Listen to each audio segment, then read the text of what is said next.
Réaction syndicale donc pour l'instant, mais on attend ça avec impatience. Réaction patronale puisqu'on est en visio, comme on dit, avec Jean-Christophe Repon. Bonsoir Monsieur Repon, vous êtes vice-président de l'U2P, l'Union des entreprises de proximité. Vous êtes président de la CAPEB, un syndicat de l'artisanat du bâtiment. C'est la Première ministre elle-même qui le rappelait tout à l'heure. Vous aviez notamment une attente, celle des revalorisations des petites retraites à 85% du SMIC. Est-ce que vous considérez sur ce plan-là avoir été entendu ce soir finalement ?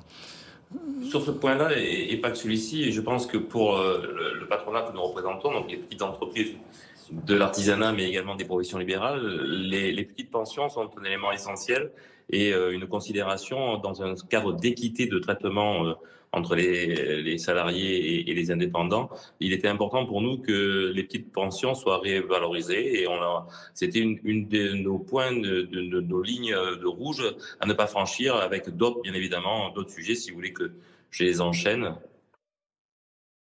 Et alors, est-ce qu'il y a vraiment des avancées finalement sur les dispositifs de carrière longue qui permettent aux personnes, donc ayant travaillé 5 trimestres avant leurs 20 ans, de partir à la retraite 2 ans avant l'âge légal qui serait maintenu?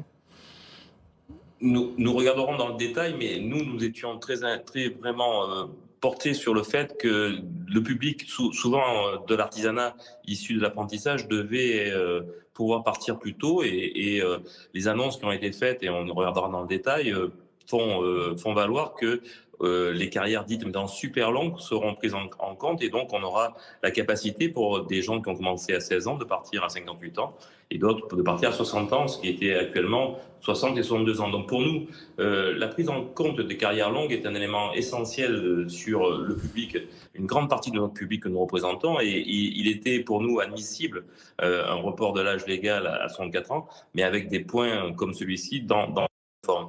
Et on traite bien l'équité dans ce cadre-là. Il y a aussi un autre point qui était essentiel pour nous, c'était l'équité entre les salariés et les indépendants. Et je peux bien comprendre que la Première ministre s'engageait sur justement un abattement de notre assiette de cotisation pour retrouver un équilibre entre notre financement des retraites et celui des salariés de 30%, qui rentrerait effectivement dans l'année 2024. Plus également la partie usure au travail, avec un fonds mutualisé et un médecin du travail qui sera en capacité de pouvoir juger de la reconversion ou d'une suite. Ça nous paraît aller dans le sens de la modernisation du travail et d'une meilleure qualité au travail. Merci beaucoup Jean-Christophe Repon. Merci d'avoir été avec nous quelques instants.